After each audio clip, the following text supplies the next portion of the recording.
Hello everyone, welcome back to yet another EVS session with me. The video is designed to explain and elaborate the science concepts associated with NCERT book Looking Around for Grade 4. Today, we will be taking up the lesson A River's Tale and understand origination of rivers, states of water, water cycle, causes of water pollution, methods of purification, need for conservation, etc. So let's go on and first look at the various rivers of India.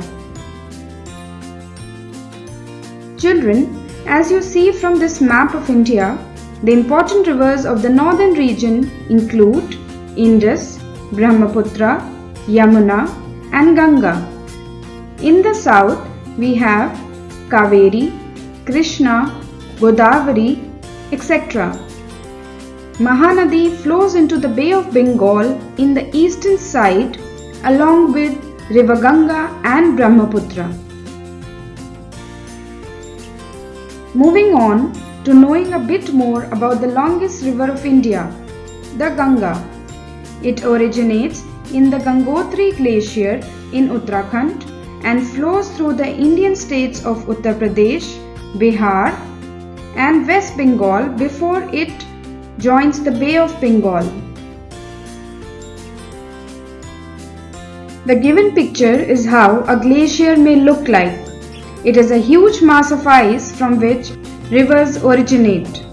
These are often termed as rivers of ice.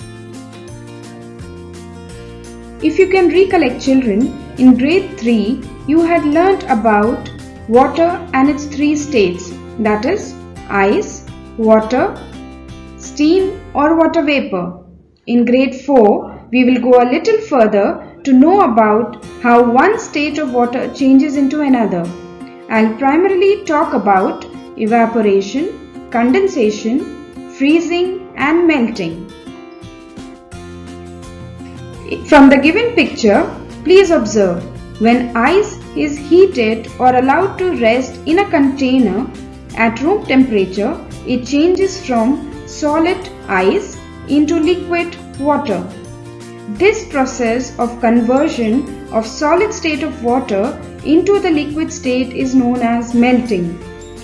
Similarly, when liquid water is frozen, it changes into ice, which is the solid form. This process of conversion of the liquid state of water into the solid state is known as freezing.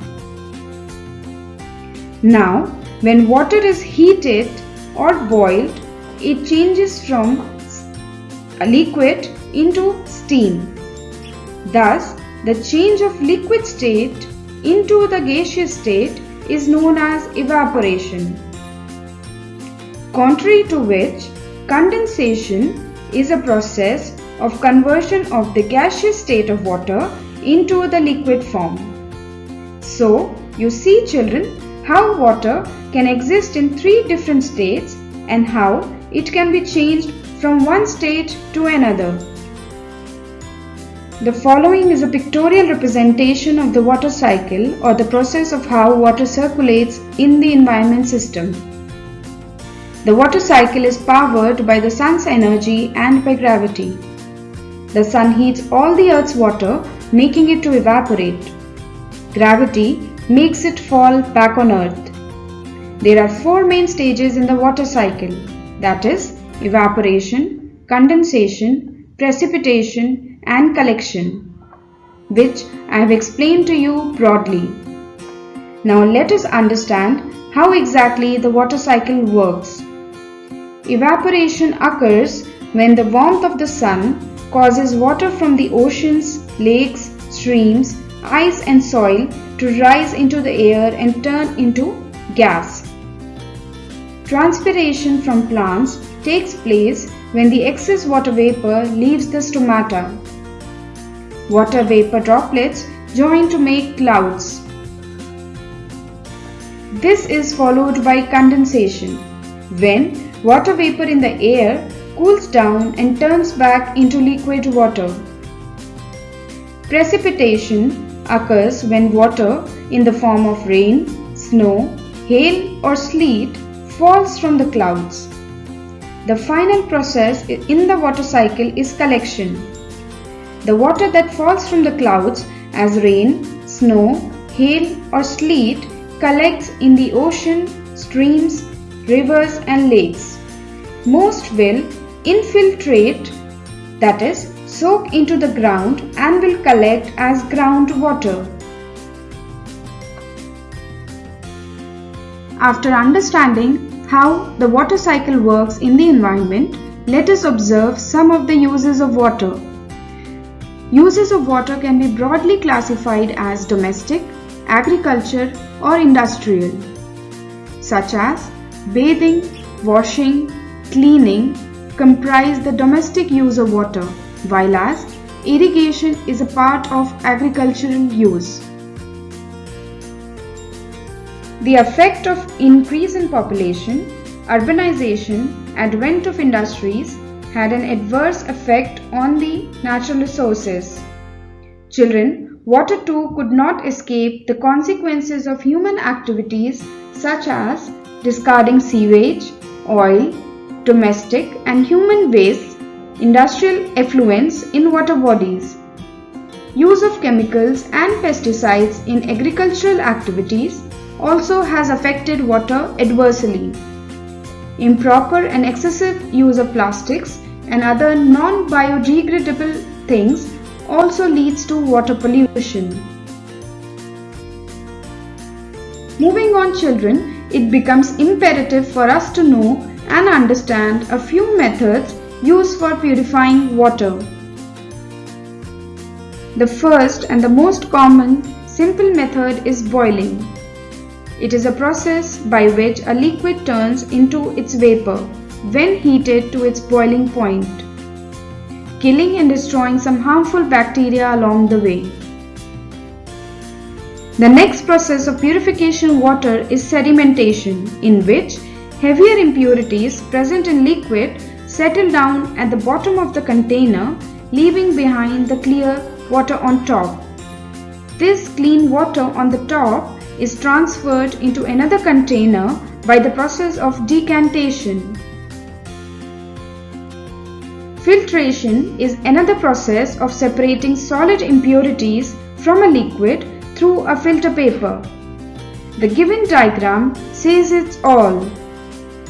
The water seeps through the filter paper, while as the chalk residue is contained by the paper itself.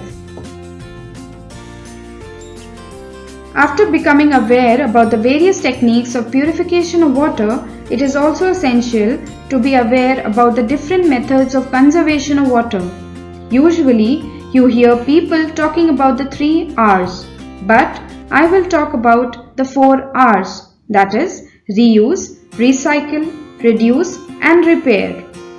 As the name suggests, reuse implies repeatedly using water a number of times. For example, water used for washing fruits and vegetables may be used for watering the plants.